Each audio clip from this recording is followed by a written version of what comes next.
Կարող են սկսել։ Մեքենաները հայտնվել էին ջրի տակ Գյուրջանում։ Հետարքիր է, թե մեր ժամանակ անձրև բան չէր գալիս, այստեղ բաներ չեմ հիշում։ Սկսենք։ Կարող է ինչ որ խոսացել ենք, ձայնագրել է, կարող է։ Բա դրա համար է խոսացնում ենք։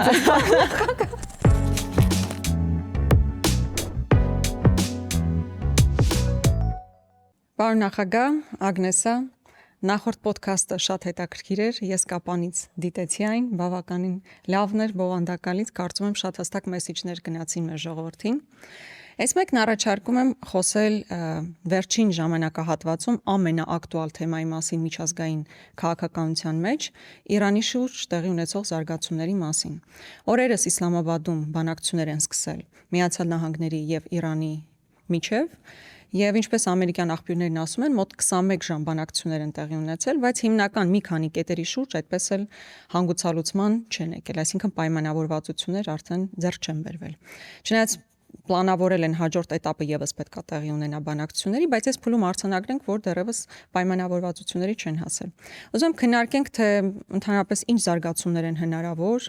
եւ այդ զարգացումների համատեքստում քաղաքական, տնտեսական, անվտանգային առումով ինչ հետևանքներ կարող են լինել Հայաստանի Հանրապետության համար։ Թեման իսկապես հետաքրքիր է եւ իմ տպավորությունը այնպեսին է, որ սա բերելու է բավական լուրջ գլոբալ փոփոխությունների։ Ինչ կատարվեց։ Ըստ էության Միացյալ Նահանգները եւ Իսրայել հարձակվեցին Իրանի վրա, ենթադրաբար մտածելով, որ շատ արագ հարցը կարգավորեն։ Ինչ ճանապարհով առաջնորդին սպանելով եւ առանցքային մի քանի դեմքերի սպանելով կհրահրվի ամստամբություն, նաև փորձում էին ազգային փոքրամասնություններին ներգրավել այս process-ի մեջ եւ ամբողջ հաշվարկը նրա վրա էր, որ պետականության հիմքերը թույլ են Իրանում եւ որպես պետություն կփլզվի Իրան։ Այսպես Սիրիայի տարբերակի կիրառումը Իրանի վրա։ Եվ չեն էլ թաքցնում հիմա, բացահայտ դրա մասին խոսում են։ Բայց պարզվեց, որ Իրանի պետականությունը շատ ավելի ամուր է, քան ենթադրում էին Միացյալ Նահանգներում եւ Իսրայելում, եւ ուղղակի զարմանում եմ, թե ինչ կարգի փորձագիտական խորհուրդներ էին տալիս Միացյալ Նահանգների նախագահին։ Ենթադրում է, որ եղել են այդպիսի խորհուրդներ, ճիշտ խորհուրդներ, բայց ավելի գերակայեցին ուղղակի Իսրայելի ճնշումները։ Լոբինգը։ Ոչ միայն լոբինգը, որովհետև կա արդեն շրջանառվող ինֆորմացիա, որ քննարկվել է այս անգամ այս պատերազմի հարցերը Միացյալ Նահանգներում Թրամփի, Նեթանյահուի, մի շարք պաշտոնյայի, նաև փոխնախագահի մասնակցությամբ եւ ամերիկյան կողմի մասնակիցների գրեթե բոլորը, բացի Պենտագոնի շեֆի, դեմ էին այս հարձակման, հոգի դեմ էին։ Բայց Նեթանյահուն եւ Մոսադի տնօրենը, որը այդ հանդիպման ժամանակ եղել են, հոգի համոզել են Թրամփին, որ շատ արագ հարցի լուծումը կտան։ Սա բերել է բավական ծանր հետևանքների հենց Միացյալ Նահանգների համար։ Տրամպի վարչակազմի համար մասնավորապես։ Եվ Տրամփի վարչակազմի եւ Միացյալ Նահանգների համար։ Չքննարկելով դաշնակիցների հետ հարձակվեցին եւ ես այդ հարձակումը կբաժանեի երկու մասի, ասենց առաջինը հենց հարձակումն է, առաջնորդների ոչնչացում, այն հուսով, որ ապստամբություն կհրահրվի, բայց եղավ ճիշտ հակառակը։ Ժողովուրդը ավելի կոնսոլիդացվեց ըստ էության։ Իրանի ժողովուրդը միավորվեց իշխանության շուրջ։ Եվ միգուցե հետաքրքիր է վերլուծել, թե ինչու այսպես եղավ։ Հետաքրքիր, բայց սպეციფիկա ունեն, այո, իրենք Իրանի ժողովուրդը, պարոն նախագահ, այստեղ եթե կարելի է մի դիտարկում անենք եւ շարունակենք վերլուծությունը ըստ էության, մեր շատ լավ բարեկամներից մեկի հետ էի խոսում, Իրանում ապրող հայ գործունեություն ծավալող եւ ասում է, որ հետաքրքիր է, որ այս պատերազմից առաջ բավականին հատկապես տնտեսական հողի վրա դժգոհություններ կար մարդկանց մոտ։ Իսկապես մեծ դժգոհություն էր հասունացել։ Ասում է, այս պատերազմի ֆոնին ամբողջությամբ կոնսոլիդացիա գնաց ժողովրդի։ ամբողջական կոնսոլիդացիա գնաց։ Չգիտեմ, այս Իրանի ժողովրդի երևի սպეციფიკան է նաև։ Ագնեսա դու ինձ ստիպեցիր sense ավելի խորը թեմայի մեջ մտնեմ, նայեք, չի կարելի Իրանը համեմատել օրինակ Սիրիայի հետ կամ Իրաքի կամ Լիբիայի հետ։ Չի կարելի։ Սիրիան պատմություն հետևյալն է, Սիրիան եղել է օրինակ Օսմանյան կայսրության մի մաս։ Կայսրությունը փլուզվելուց հետո այդ տարածքը անկախացել է, բայց ավելի ճիշտ ոչ թե անկախացել է, այլ ֆրանսիական զորքերը մտցվել օրինակ այդ տարածքում եւ տարբեր իրար հետ կապ չունեցող տարբեր էթնիկական խմբերով բնակեցված տարածքը ֆրանսիացիք իրար կպցնելով ձևավորել են ըստ պետականություն։ Եվ այդ պետականությունը ամուր հիմքեր չուներ, այդ ժողովուրդը ընդհանուր ինքնություն չուներ։ Այդ ինքնության թեման նաև սրա հետ է շատ հետաքրքիր կապված։ Եվ ըստ էության հետագայում Սիրիան Ասադի բռնապետական հակումների շնորհիվ պահպանում էր որպես միասնական երկիր։ Նույնը եղել է Իրաքի հետ։ Ուղղակի բրիտանացիների պրոտեկտորատ ձևավորվեց այստեղ եւս Օսմանյան կայսրության մի մաս էր, նույնը եղավ Լիբիայում, որտեղ իտալական զորքը դա արեց։ Լրիվ այլ իրավիճակներ են։ Հիմա եթե համեմատում ենք Իրանի հետ, Իրանը ունի 3000 տարվա չընդհատված պետականություն։ Եվ ունեն շատ ամուր ինքնության զգացողություն Իրանի ժողովուրդը։ Եվ երբ հարձակվում են նման երկրի վրա, այդ ինքնությունը այն ցեմենտն է, որի շուրջ միավորվում է ժողովուրդը եւ մի դիտարկում եւս երբ դու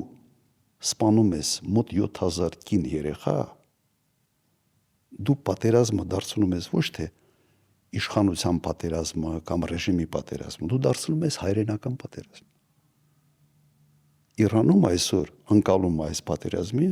հայրենական պատերազմի ընկալում է։ Սա այն ամենից մեծ սխալն էր, որը չհաշվարկվեցին Միացյալ Նահանգները եւ Իսրայելը, եւ որը բերեց միայն ռեժիմի ամրացմանը։ Այդ հայրենական պատերազմի գաղափարը շատ ուժեղ է։ Եվ ինչի համար են ընդհանրապես երկրներում քրիտիկական պահերին խոսում հենց դրա մասին։ Դու պայքարում ես ոչ թե կառավարության համար, դու կռվի մեջ ես մտնում ոչ թե կոնկրետ ռեժիմի համար, մեկը սիրում է այդ ռեժիմին, մեկը չի սիրում, բայց դու պատերազմի մեջ ես մտնում եւ պատրաստ ես քեզ զոհաբերել հայրենիքի համար։ Իսկ հայրենիքը շատ ավելի լայն կատեգորիա է, որը ունի մեծ էմոցիոնալ, այսպես գործոն։ Սա կատարվեց Իրանում եւ հիմա եթե բաժանենք այս պատերազմը ասենց փուլերի, ես ինքս ինձ համար բաժանում եի փուլերի, առաջի փուլը դա այն է, ինչ արեցին Միացյալ Նահանգները, սպանեցին առաջնորդներին եւ ըստ էության չհասան որևէ հռչակված նպատակի, բայց իրանցիք պատասխանեցին ասիմետրիկ ճանապարհով։ Սա բավական հետաքրքիր է, որովհետեւ մինչ այդ Իրանը այդպիսի բաներ չէր անում։ Իրենց աշխարհագրական դիրքը օգտագործեցին հակակշռելու համար Միացյալ Նահանգների ռազմական առավելություն։ Եվ դա աշխատեց։ Պատերազմի մասշտաբը մեծացրին, հարձակվեցին Միացյալ Նահանգների դաշնակիցների վրա, Պարսիցծոցի այլ երկրների վրա, որտեղ Միացյալ Նահանգները ունեին 13 ռազմաբազա։ Բայց ոչ միայն ռազմաբազաների վրա, այլ նաև նավթա վերամշակող, գազը վերամշակող, քիմիական արդյունաբերության վրա եւ փակեցին Օրմուզի նեղուց։ Ըստ էության ասիմետրիկ գործողություններով հակակշռեցին Միացյալ Նահանգների հսկայական առավելությունը ռազմական հնարավորությունների տեսանկյունից եւ Իսրայելը։ Հիմա հարցը թե ինչ է լինելու հետագայում, չէ՞։ Ինչ գլոբալ փոփոխությունների կհանգեցնի, դուք ասում եք, որ գլոբալ փոփոխությունների Իսլամաբադում բանակցությունները եղել են, նաև Միացյալ Նահանգները դա հայտարարեցին Իրանի կողմից առաջարկված 10 կետի շուրջ։ Սա արտարոց երևույթ էր։ Ինձ համար շատ զարմանալի։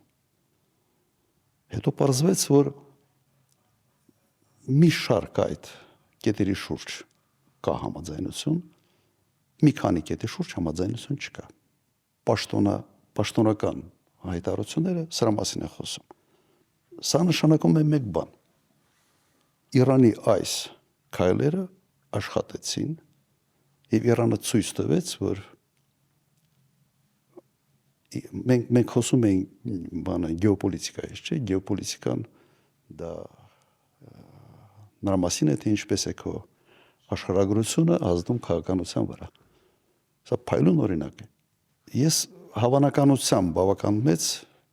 իմ տպավորությունը այնպեսին է, որ այնուամենայնիվ ինչ որ բանի շուրջ պայմանավորվելու են։ Եվ հարցը այստեղ ավելի շատ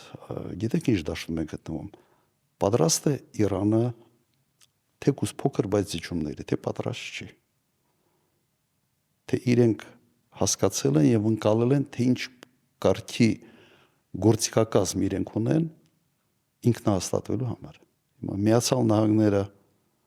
կարողանալու են այնպիսի լուծման գան, որը կհայտարարի որպես հաղթանակ։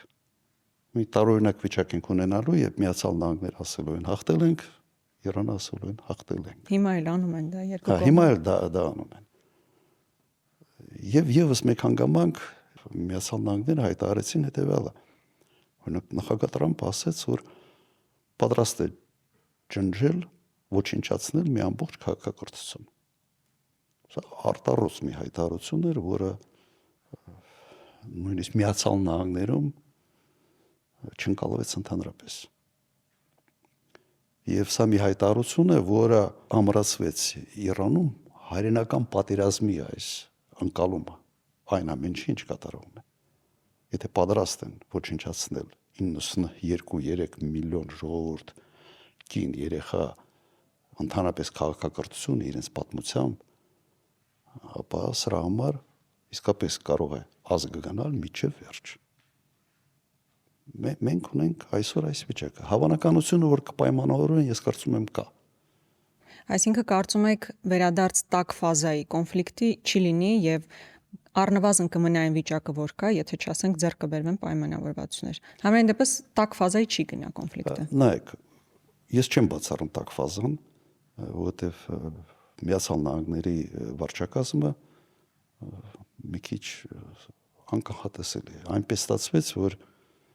աշխարհի ամենից հզոր երկիրը ամենից քիչ կանխատեսելիություն ունի այսօր։ Ինչ կարող է լինի հետագայում կամ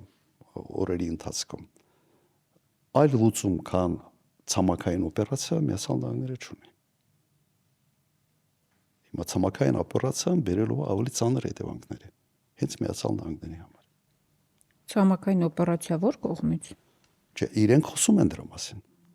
որովհետև այլ կերպ միայն ռմբակոծումներով դու չես կարող պատերազմում հաղթել։ Ես ուղղակի բերեմ մի շատ պարզ օրինակ։ Վիետնամի պատերազմի ժամանակ չի եղել գոնե մեկ մարդ, որը ամերիկացի կպարտվեին։ Չի եղել մարդ։ Բայց պատերազմ պարտվել են։ Աֆղանիստանում չի եղել մեկ մարդ, որտեղ Միացյալ Նահանգները իր դաշնակիցներով պարտված լինեն, որովհետև դու հզոր ես, քո ռազմական հնարավորությունները անգամներով ավելի մեծ են քան քո հակառակորդի, դու ոչ մի մարդ չես պարտվում, բայց պատերազմ պարտվում ես եւ խայտարակ ձևով ես պարտվում։ Հիմա ցամաքային օպերացիան նշանակելու է նույնը՝ խրվել մի պատերազմի մեջ,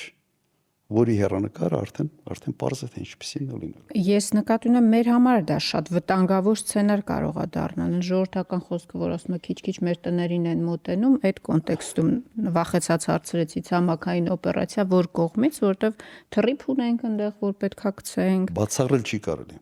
Հիմա նկատում եմ վտանգները մեր համար ինչքան են դառնում։ Հիմա կգանք ասնենք մեզ համար։ Հիմա նայեք, եթե հասներ համաձայնության, իսկ ես հավանականությունը տեսնում եմ, եւ ստե իհարկե կարեւոր է, որ նաեւ իրանական կողմը չափից դուրս մաքսիմալիստական դիրքերից հանդես չգա։ Ակնհայտ երևում է, որ երկու կողմն էլ պետք է շատ գրգռված լինեն այս ամենը կանգնեցնել։ Բայց այլևս աշխարհը այնպեսին չի լինելու, ինչպեսին էր մինչ այս պատերազմը, եւ համոզված եմ, որ Իրանը եւս նույնը չի լինելու։ Իրանը զգացել է իր ուժը, իր հնարավորությունները։ Եվ նաև ցույց է տվել մյուսներին։ Եվ ցույց է տվել, որ այո, ինքը պատրաստ է իր պետականության համար, պատրաստ է պայքարել, պատրաստ է զոհաբերության։ Եվ նայեք այն փաստը, որ նաև Իրանի ժողովուրդը հավաքվում է իր մարդիկ, ուղղակի պարզ մարդիկ հավաքվում էին այն օբյեկտների շուրջ, կամուրջի վրա էին հավաքվում, կարող էին ռմբակոծվել, սա այնպեսի ցուցիչ է, որ բոլոր նպատակները, որոնք հռչակված էին այս պատերազմի համար, ուղղակի ձախողվել էին։ Հիմա մեզ համար այդ սցենարի դեպքում մենք ամենից շահագրգիռ կողմն ենք, որ կարողանան պայմանավորվեն Իրանը եւ Միացյալ Նահանգները, Իսրայելից չեմ խոսում, որտեղ այստեղ պայմանավորվելու ոչ եզրեր չեմ տեսնում, բայց մենք ամենից շահագրգիռ կողմն ենք, որ իրար հետ պայմանավորվեն։ Եվ այս վիճակից Իրանը դուրս գա ավելի մեծ ազդեցության լծակներ ունենալու։ Այսպես է դուրս գալու Իրանը։ Բայց եթե նաև սա նշանակի սանկցիաների վերանայում, ես ենթադրում եմ, որ նաև այս վիճակից դուրս գալ Իրանի համար նշանակելու է սանկցիաների ընդհանրապես կամ վերացում կամ շեշտակի թեթևացում։ Սա նոր հնարավորություններ է բացելու տնտեսական հարաբերությունների համար Իրանի հետ։ Հայաստան-Իրան։ Այո, Հայաստան-Իրան։ Իհարկե ժամանակ է տևելու, մինչև Իրանը կարգավորի իր հարաբերությունները արաբական երկրների հետ ծոցի, բայց ես չեմ կասկածում, որ շատ արագ այս ամենը կվերականգնվի։ Եվ ստե մենք մեծ հնարավորություն է մեզ համար բացվելու տնտեսական Իրանի հետ։ Եթե Իրանը, այսպես ասենք, սանկցիաներով ճնշված վիճակից դուրս գա։ Մեծ հեռանկարները բացի։ Դուք հավանական համարում եք այդ սցենարը, պարոն նախագահ։ Այո, հավանական համարում եմ, որովհետև թե Միացյալ Նահանգները շարունակեն, ապա շատ կանխատեսելի է, որ արդեն աշնանը Տրամպի վարչակազմը կկորցնի կոնգրեսը եւ հաջորդ 2-3 տարին ուղղակի լինելու են իմպիչմենտներից պաշտպանվելու տարիներ։ Կա մոտիվացիա եւ ազնական, կա մոտիվացիա կուսակցական կանգնեցնելու եւ կա մոտիվացիա նաեւ երկրի համար, որովհետեւ ռեպուտացիոն կորուստները չափազանց մեծ են։ Բայց զիջումների գնալով էլ ինքը վարկանիշային բանա գրանցելու Գիտեք, մի ֆիլմ կա, հայտնի նախադասություն կա, որ ասում են ակելո պրամախնուլսը, այդ բանը կա, հիմա այդպիսի ընկալում միջազգային հարաբերություններում կա եւ նույնիսկ սկսելով պատերազմը, չքննարկելով այդ պատերազմը դաշնակիցների հետ, հետո մեղադրել դաշնակիցներին, որ արեք հիմա մեզ չի հետարքրում Օրմունզի նեղուցը, արեք դուք այս հարցերը շարունակեք, սա պարտներական նաև հարաբերությունների բավական լուրջ վնաս հասցրեց։ Ոչ մի եվրոպական երկիր, ոչ մի ՆԱՏՕ-ի անդամ երկիր չմիացավ Միացյալ Նահանգներին։ Ավելին եղան քննադատություններ, օրինակ Իսպանիայի վարչապետը շատ հստակ դիրքորոշմամբ էր հանդես գալիս, դատապարտում էր ամերիկյան գործողությունները։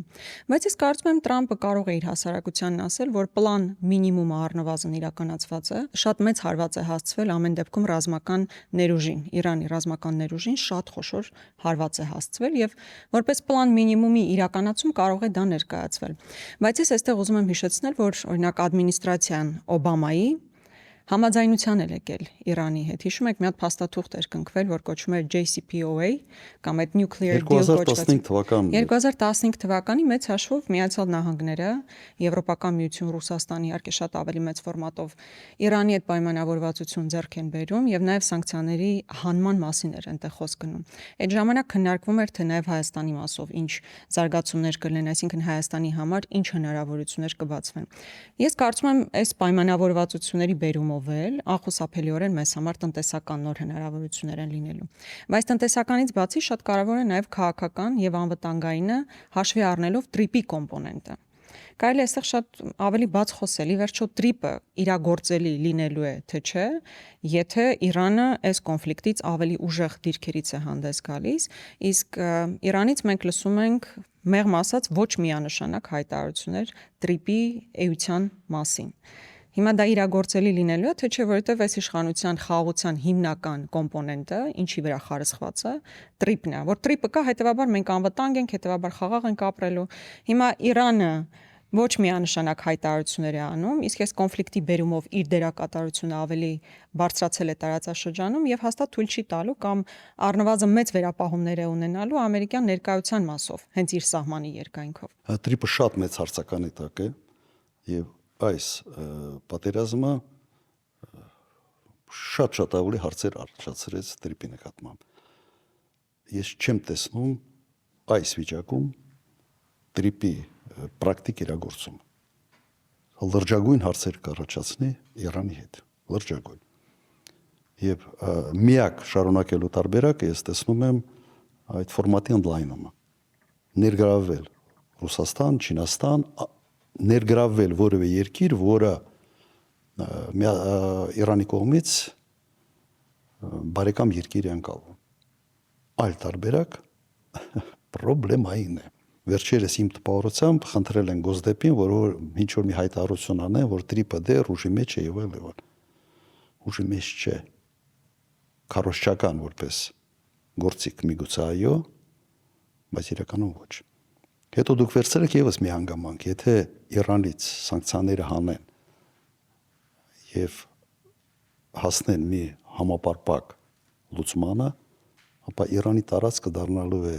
տրանզիտի համար ամենից հարմար եւ կարճ տարածք դեպի Եվրոպա։ Սա գլոբալ հսկայական փոփոխություններ է բերելու։ Չինաստան, Պակիստան, Իրան, Թուրքիա, Եվրոպա։ Ամենից կարճ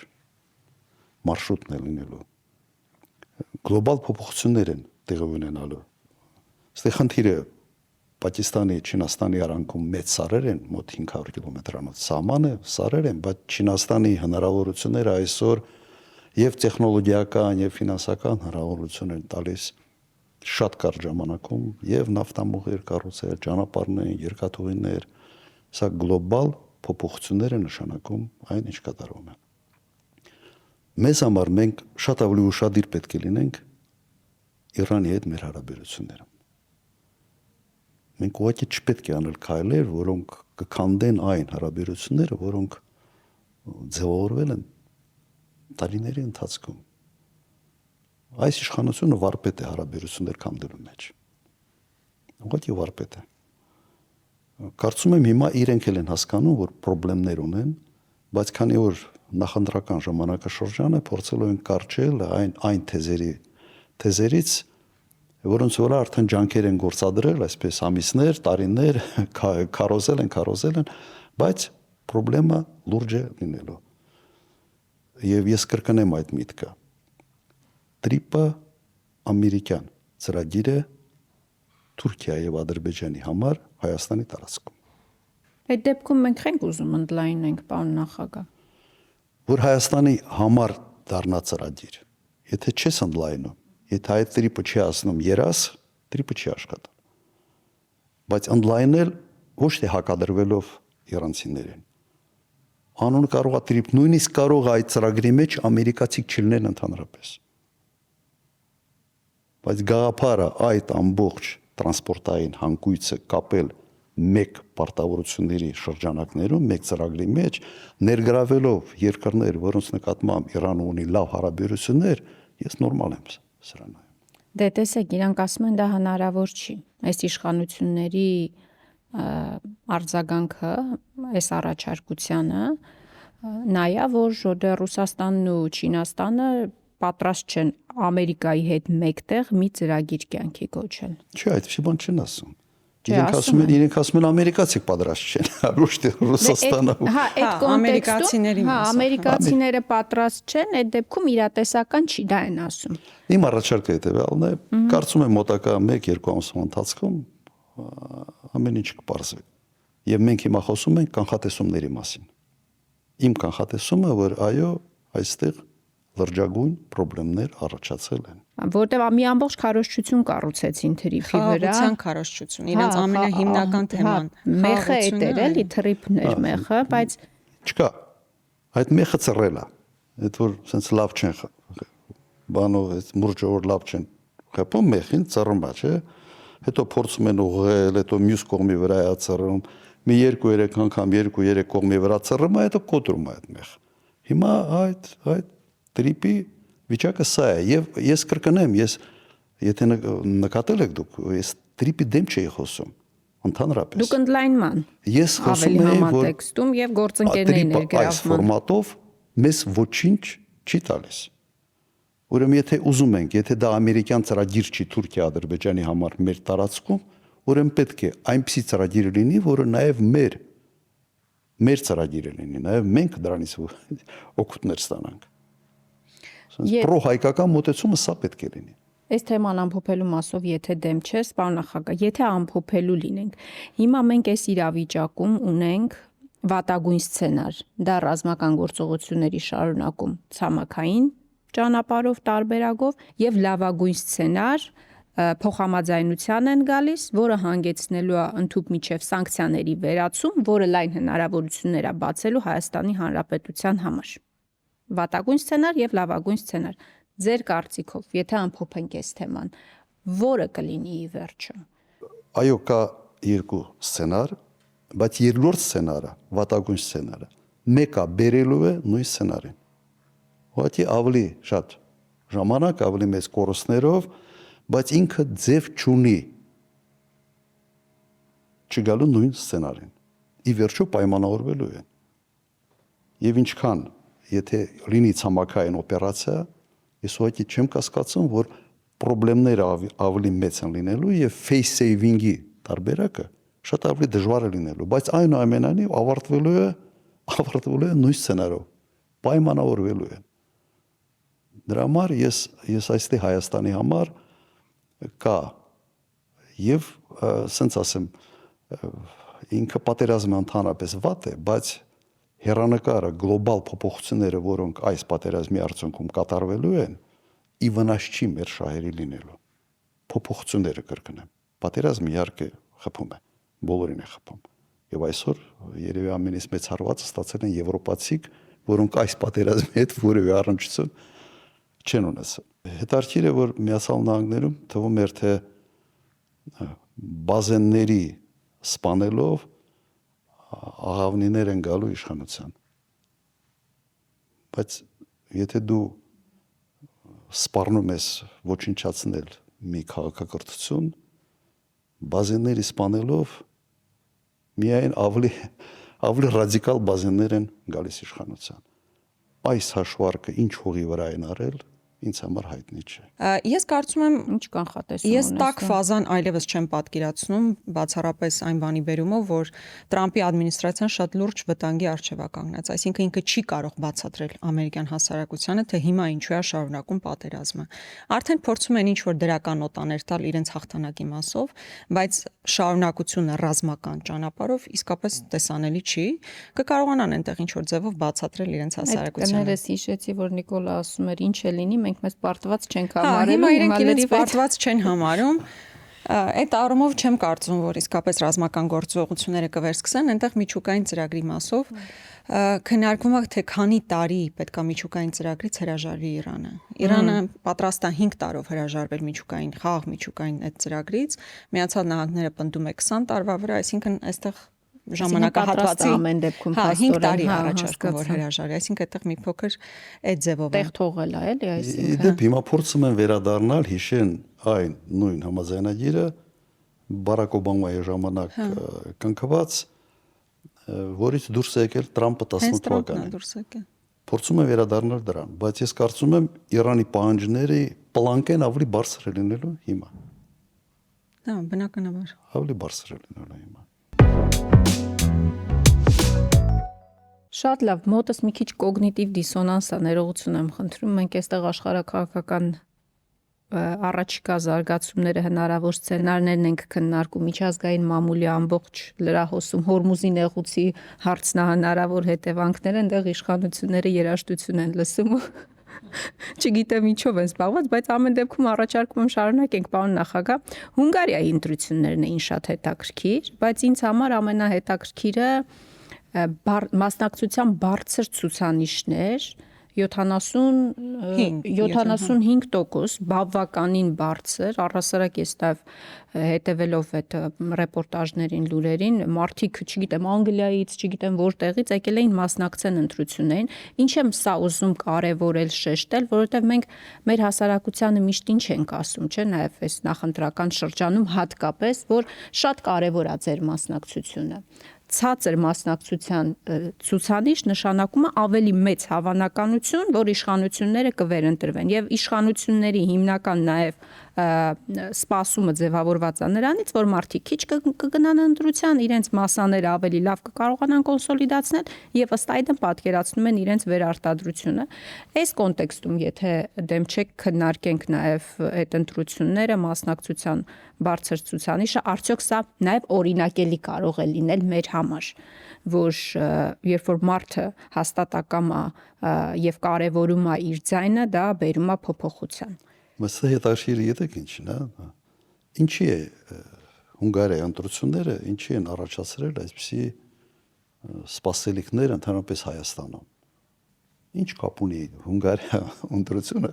Հայաստանի Ասում Պուտինի ինկերը գնաց։ Աշխարհակաղակական կոնտեքստ են դնում տակը, մենք էլ նախընտրական փուլում ենք, փորձում են զուգահեռներ անցկացնել, ընդդիմությունը ինչ մարտավարություն ուներ, ով էր սատարում Օրբանին, հետո ընտրությամբ իշխանություն փոխվեց, այսինքն ինչ որ կոմպոնենտներ կան, որոնք փորձում են զուգահեռներ տանել մեր նախընտրական process-ների հետ։ Երևի նաև այն հանգամանքը, որ Օրբանը այն առաջնորդն էր, որը բավական երկար ժամանակ քաղաքական պատերազմի մեջ էր Բրյուսելի հետ։ Եվ միշտ բանի կենտրոնում էր, չէ, լրահոսի կենտրոնում էր։ Ուղղակի հրաձգությունը Օրբանի եւ Բրյուսելի միջև ամենօրյա ռեժիմի բան ուներ, բնույթ ուներ։ Այս ընտրությունների հետաքրքրությունը նաև դա էր, եւ երբ որ Ամերիկայի փոխնախագահ հատուկ գալիս է նախընտրական այսպես հանրահավաքին եւ աջակցությունն է արտահայտում Օրբանին, սա արտարոց եւս երևույթ էր։ Այստեղ կասեին միջամտություն ընտրություններին ըստ էության ուղղակի շատ ուղղակի միջամտություն էր, բայց դա չաստեց, Օրբանը պարտվեց։ Բայց հետաքրքիրը այստեղ ինչն է։ 3 ուժ են մտել խորհրդարան, 3-ն էլ կոնսերվատիվ պահպանողական ուժեր են։ Որևէ լիբերալ ուժ խորհրդարան չի մտել ընդհանրապես։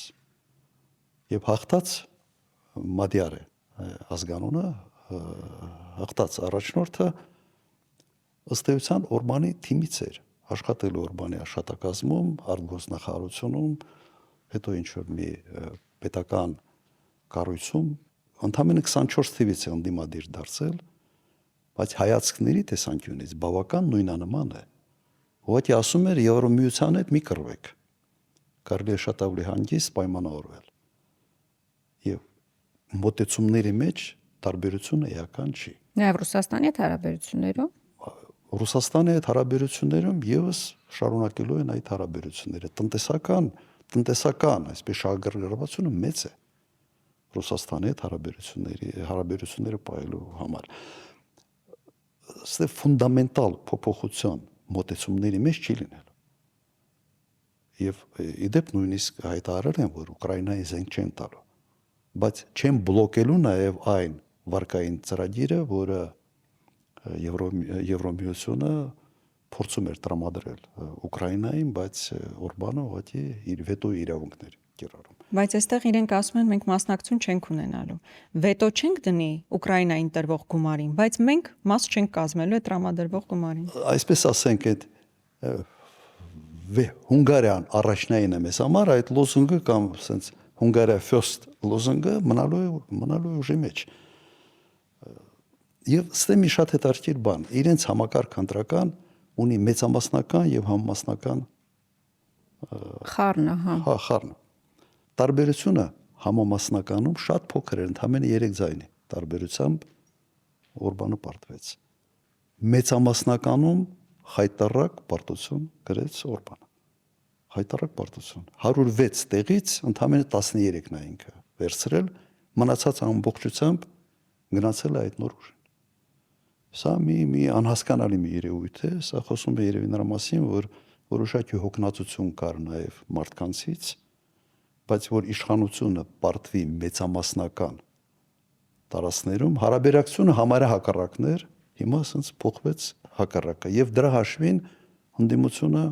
ըստ էության խախտեց եւ բավական ջախջախի հաղթանակ էր մեծամասնականի հաշվին։ Բայց կրկնեմ, սա գաղափարախոսական փոփոխություն չեղավ։ Նույն կոնսերվատիվ ուժերը եկել են իշխանության, ուղղակի ավելի շատ մտածելով, թե պետք չի հակադրվել Եվրոպային այս տարբերակով, ինչպես անում էր Օրբանը, եւ կարծում եմ նաեւ որոշակի այս ինչ որ կատարում է աշխարհում, որոշակի հակաամերիկյան տրամադրություններ է ստեղծում Եվրոպայում եւ միգուցե նաեւ հələ Պարշի Վենսի գալ եւ աջակցություն հայտնել հանրահավաքում ավելի շատ օգնեց Օրբանին, թե խանգարեց։ Ես իրականում պետք է ասեմ, որ ուրախ եմ, որ Օրբանը հեռացել է, էմոցիոնալ բան եմ ասում բացառապես որպես հայ մարդ, որովհետև նույն Օրբանն էլ, որ Սաֆարովին հանձնեց Ադրբեջանին եւ հետո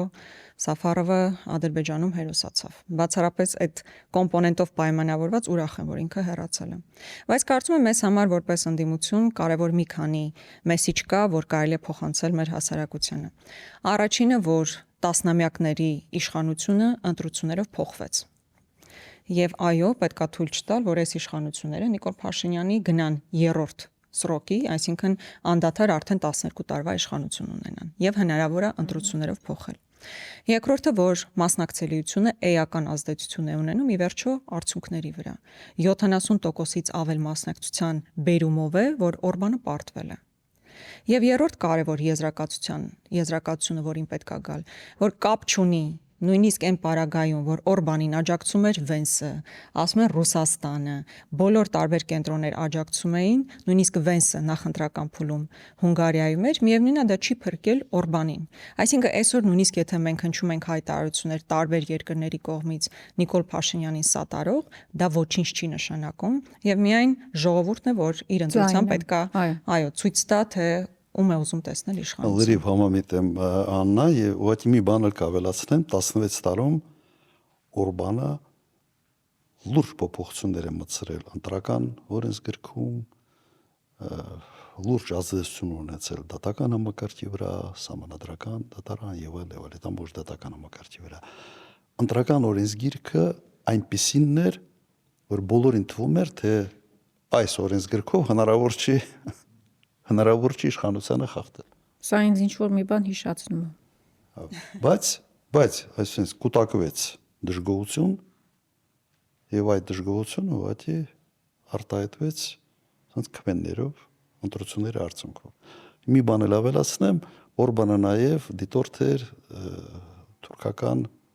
եթե չեմ սխալվում, թուրքական պետությունների կազմակերպությունը։ Եվ ինքը իր նախաձեռնությամբ ինքը ձգտում էր այնտեղ այսպես բազմավեկտորային իր հակումները կային, ինքը ասենց փորձում էր բոլոր տեղերում ինքը լինել, համամիտ եմ ձեր հետ Հայաստանի նկատմամբ եւ հայերը պետք է լուրջ վերապահումներ ունենային այդ անձի նկատմամբ։ Այո։ Բայց արի հիշեցնենք նաեւ, որ այս իշխանությունները Դիվանագիտական հարաբերությունները վերականգնեցին, այո, այս իշխանությունները եւ նույնիսկ նախապայման որպես այդպեսին դրված չէր գոնե ներողություն խնդրելը կամ սղճալը կամ դիվանագիտական մի հայտարարություն ստանալ Հունգարիայից գոնե չեն կարողացել միջև հարաբերությունների հաստատումը։ Թեկուզ խնդրանք հորդոր ներողություն խնդրելու։ Բայց մեր իշխանությունները ընդհանրապես սկզբունքայնություն չունեն ընդհանրապես։ Ենթադրում եմ, որ նույնիսկ չգիտեն այդ բառը ինչ է նշանակում։ Շատ լավ, անցնենք մեր ներքաղաքական կյանքի մի քանի զարգացումներին էլի, նաև շարունակությունը նախորդ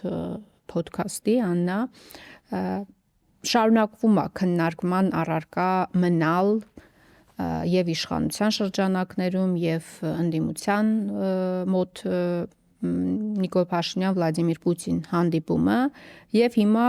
երեք նաև ազգային ժողովում իշխանությունները ինչ են փորձում համոզել ժողովրդին, որ այն ինչ դուք տեսել եք եւ լսել եք, այդ չի։ Դուք սխալ եք հասկացել, հարաբերությունները շատ լավ են, մենք իրար հետ շատ լավ ենք, մենք Ռուսաստանի հետ չենք պատրաստվում թշնամանալ, պատերազմ չենք հայտարարելու եւ այլն, որ ամեն ինչ շատ լավ է եւ պետք չի այսպես լուն ուղտ սարքել։ Այս մասով իրոք այդպես է, կարող մենք ենք չափազանցնում, չգիտեմ։ Չէ, խնդիրները լուրջ են։ Կարծում եմ այն ինչ ասում եք, գալիս է հետեւյալից, իրենք զգացել են, որ մարդիկ մտահոգված են այդ հարաբերությունների սրման։ Եթե կան մեր ժողովրդում մի մասը, որը որոշակի հաստատություն ունի Ռուսաստանից Արցախի կորուստի հետ կապված, ապա դա չի նշանակում, որ այդ զանգվածը ուրախ է, որ Հայաստանը Ռուսաստանի հետ կապերը խզի կամ թշնամանա։ Հեչ այդպես չի։ Եվ բոլորը հասկանում են, որ տնտեսապես մենք ուղղակի ունենք շատ մեծ կախվածություն եւ անհանգստությունը մարդկանց մեջ շատ են։ Իմ շփումները ցույց են տալիս, նաեւ մեր վերջի ոդքասթից հետո ցույց են տալիս, որ անհանգստությունը մեծ է, նաեւ գործարար աշխարհում է անհանգստությունը մեծ։ Շատ ասիմետրիկ կախվածության մեջ ենք մենք Ռուսաստանից։ Ուղղակի այդ միտքը կրկնեմ։ Եթե տնտեսական կապերը խզվեն, Ռուսաստանում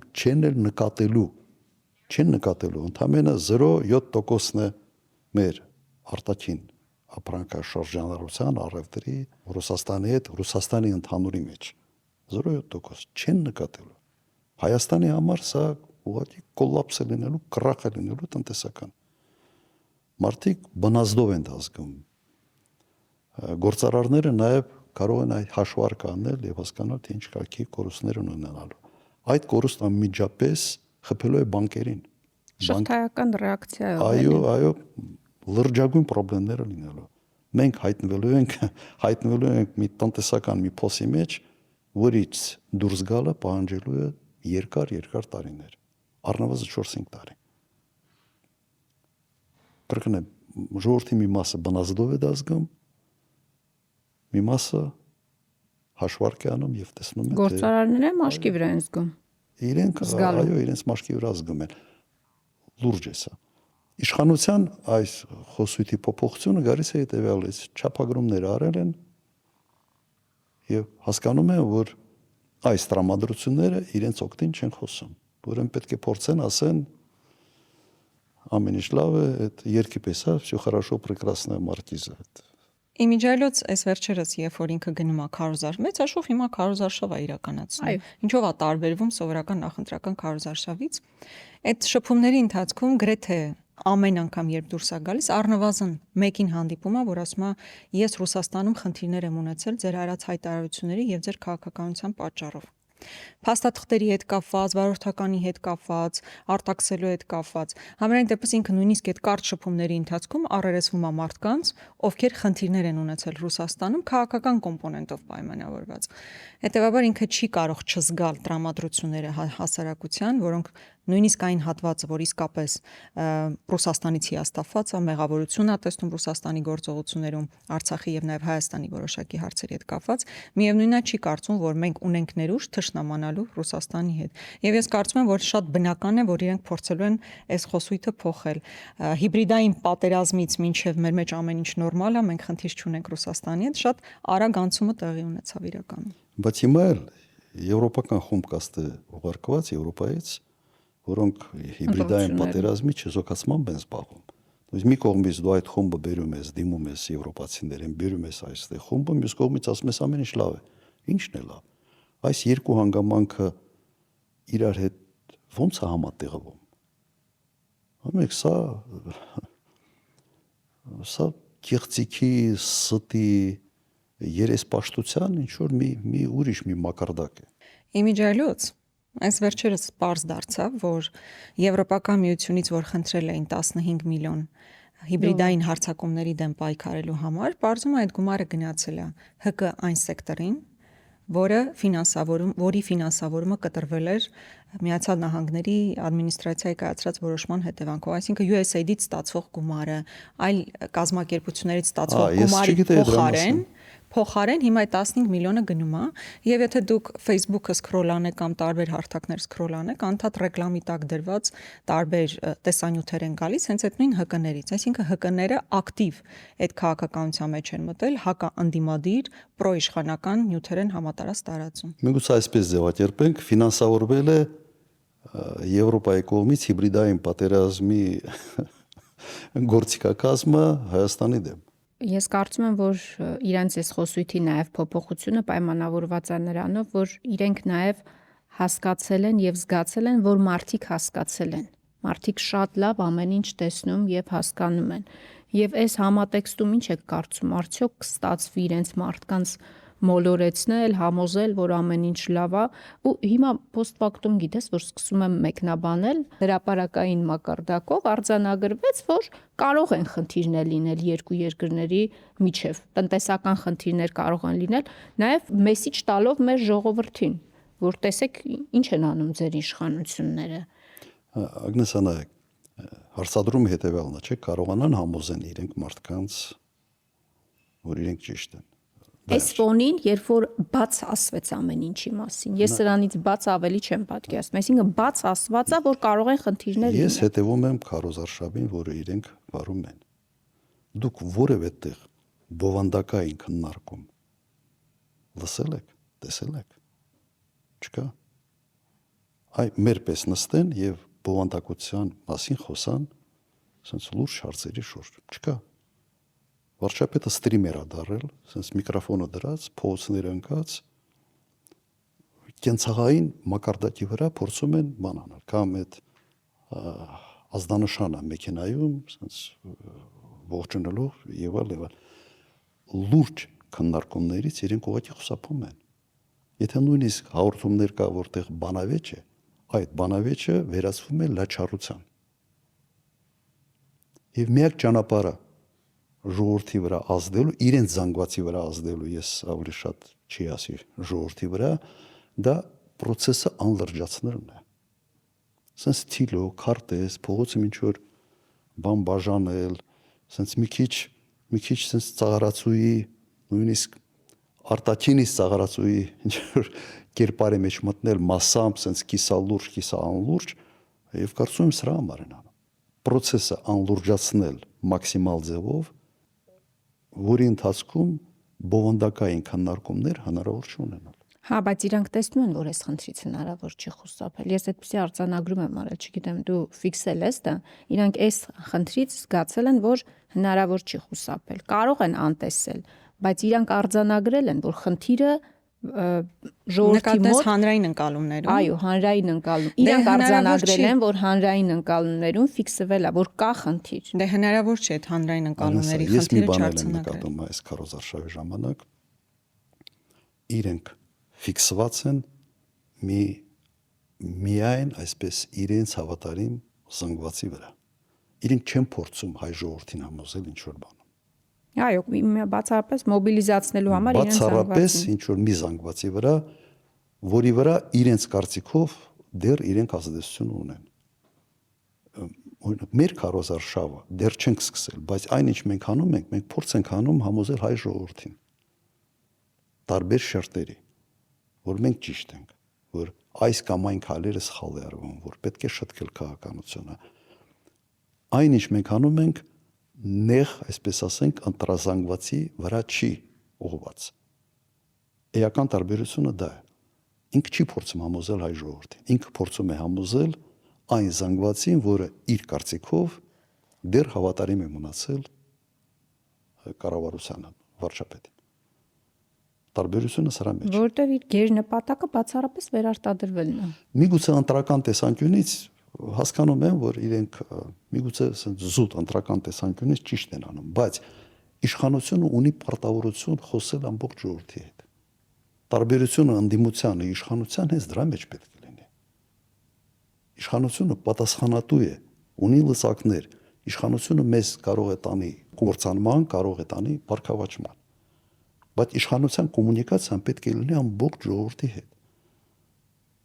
Ինքը այդ կոմունիկացիան նեղացրել է sense մի նեղ ընտրազանգվածի ուղղությամբ է միայն աշխատում։ Սա խնդրեմ է Հայաստանի համար։ Միգուցե էլեկտորալ առումով, զուտ էլեկտորալ առումով ինքը ճիշտ է անում։ Բայց այդ դեպքում ինքը իր տեսակով ինքը առաջնորդ չի։ Ինքը չի մտածում երկրի մասին։ Ինքը տվյալ դեպքում մտածում է իր աթոռը ամեն գնով պահելու մասին։ Այդ մի տարօրինակ վիճակ է եւ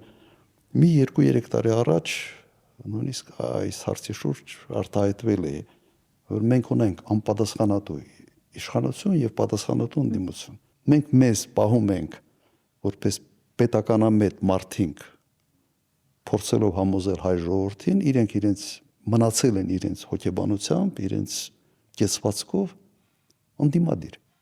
Իշխանական աթոռին նստած դու քեզ պահում ես որպես